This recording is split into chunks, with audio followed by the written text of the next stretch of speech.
ఈ రోజే డౌన్లోడ్ చేయండి. మీ ఫేవరెట్ షోస్ చూడండి. జానుని వాళ్ళ ఇంటికి వెళ్ళనివ్వకుండా ప్లాన్ చేశాను. అది వర్కౌట్ అయింది. అందుకే ఈ హ్యాపీనెస్. ఆహా, మరి నువ్వు ఇలా వెళ్ళగానే తను వాళ్ళ ఇంటికి వెళ్ళిపోతే అలా ఎలా వెళ్తుంది? ఎందుకు వెళ్ళదు? తనేమైనా చిన్నపిల్లనా? నువ్వు డ్రాప్ చేస్తేనే వెళ్ళడానికి? కానీ వెళ్ళనని చెప్పిందిగా తను. ఆడపిల్ల మనసు చంచలం, ఎప్పుడు ఎలా మారుతుందో ఎవ్వరూ చెప్పలేరు.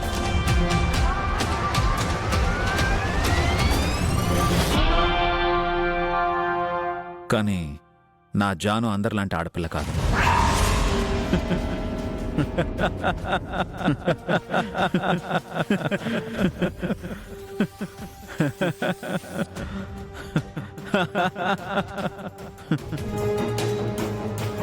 ఎందుకు అలా నవ్వుతున్నారు?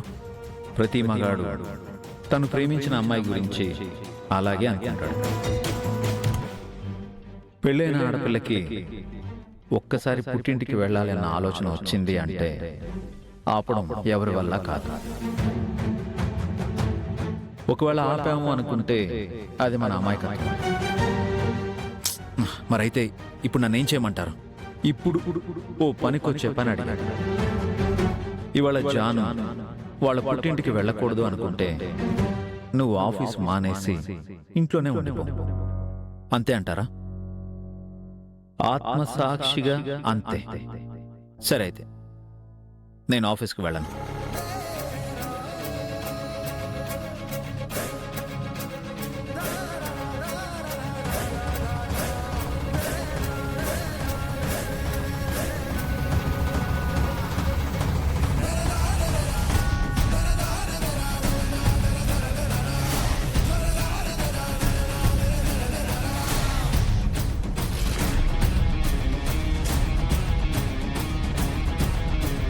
ఏమైంది సార్? ఏదైనా మర్చిపోయారా? నన్ను నీలో మర్చిపోయాను. వెతుక్కుందామని వచ్చా. సార్ సార్ ఏమైంది? ఇవాళ నో ఆఫీస్. నువ్వు నేను మాత్రమే. ఫుల్ డే మనదే. అంటే వర్క్ ఫ్రమ్ హోమ్ చేస్తున్నారా? నేనేం వర్క్ ఫ్రమ్ హోమ్ చేయడం లేదు జాను. మనిద్దరం కలిసి హోంవర్క్ చేద్దాం.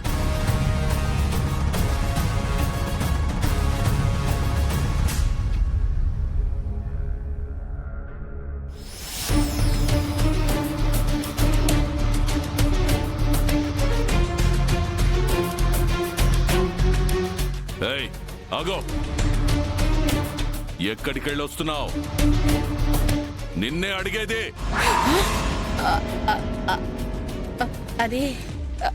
అదే మన సిద్ధు కోసం వెళ్ళానండి. నా మాట వినకుండా ఇంటి పరువు గురించి, నా పదవి గురించి ఆలోచించని వాడి కోసం నువ్వెందుకెళ్ళావు? తల్లిని కదండి, వెళ్ళకుండా ఎలా ఉండగలను? పాపం వాడక్కడ రోజంతా ఎండలో నిలబడి రాత్రంతా వర్షంలో తడిసి వాడి చూస్తేనే నా గుండె తరుక్కుపోయిందండి. నీ గుండెలు తరుక్కుపోయినా, కళ్ళు తడిచిపోయినా ఏమి లాభం? వాడు మనసు మార్చుకుని నీతో రాలేదు కదా. అంటే నాకన్నా, నీకన్నా, మన కుటుంబం కన్నా వాడికా తులసి ఎక్కువైపోయిందన్నమాట. అలాంటి వాడి గురించి ఇంకా ఆలోచించడం నా పిచ్చితనం. ఛ!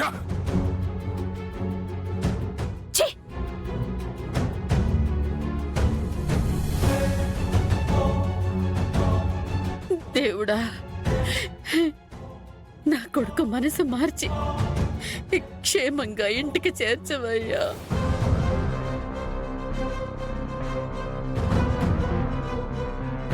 ఇదే మంచి అవకాశం. నీ ఫోన్ ఇవ్వు. ఏం చేయబోతున్నావు? నేను కాదు, నువ్వే ఒక పని చేయబోతున్నావు. ఏంటది? నువ్వు ప్రెస్ వాళ్లతో మాట్లాడుతున్నావు. నీ తమ్ముడు యువ నాయకుడు సిద్ధు వెళ్ళి తులసి ఇంటి ముందు పిచ్చోడిలా నించున్నాడు. వెళ్ళి అక్కడ అలా ఎందుకు ధర్నా చేస్తున్నాడో ప్రెస్ వాళ్ళని అడగమను. నేనా? నువ్వే. రాజకీయం చేయాలి కదా, ఇక ఇలాంటివన్నీ నువ్వు అలవాటు చేసుకోవాలి. వీధిలో పడ్డ సిద్ధు మీడియాకెక్కితే అతనికున్న ఇమేజ్ కాస్త డ్యామేజ్ అవుతుంది. అప్పుడు ఇంట్లో నీకు వెయిట్ పెరుగుతుంది. అప్పుడు నువ్వే యువరాజు అవుతావు. నీకెన్ని తెలివితేటలున్నాయో. నా తెలివితేటలు గుర్తించడానికి చాలా టైం ఉందిలే, కానీ ముందు వాళ్ళకి ఫోన్ చెయ్యి. ఇప్పుడే ఫోన్ చేస్తాను.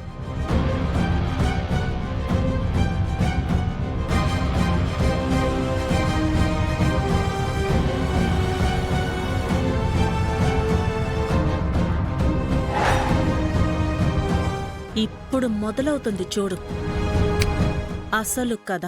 హాయ్ అండి, ఇవాళ మీకొక ఆసక్తికరమైన అప్డేట్ ఇవ్వబోతున్నాను. మీ అత్తారింటి ముందు ఈ ఆందోళనకి కారణమేంటో తెలుసుకోవచ్చా?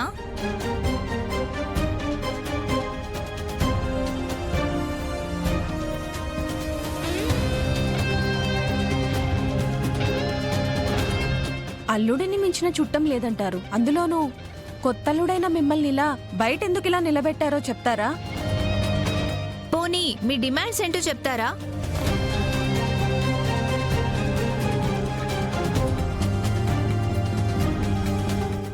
సార్, ఒక్క నిమిషం.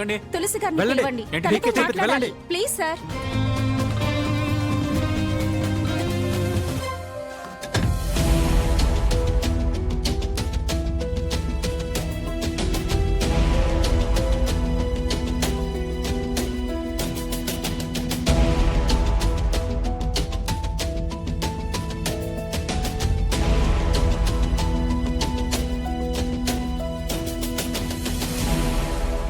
తులసి గారు, తులసినే పెళ్లి చేసుకున్నాను, ఆమె నా భార్య అని సిద్ధు చెప్పారు. దాన్ని మీరు యాక్సెప్ట్ చేస్తున్నారా? చెప్పండి.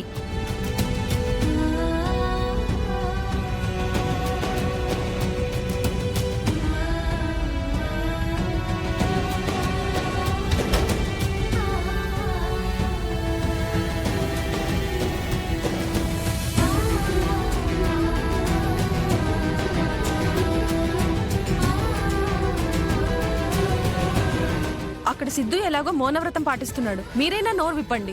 ప్లీజ్ నన్ను వదిలేయండి.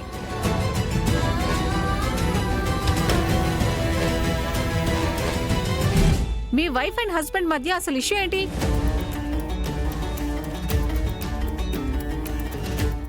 మీరెందుకు తనని బయట నిలబెట్టారు?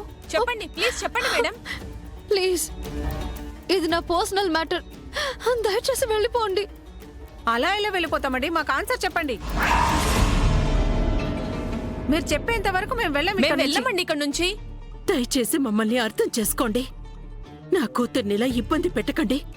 మీకు పుణ్యం ఉంటుంది. ప్లీజ్ వెళ్ళండి.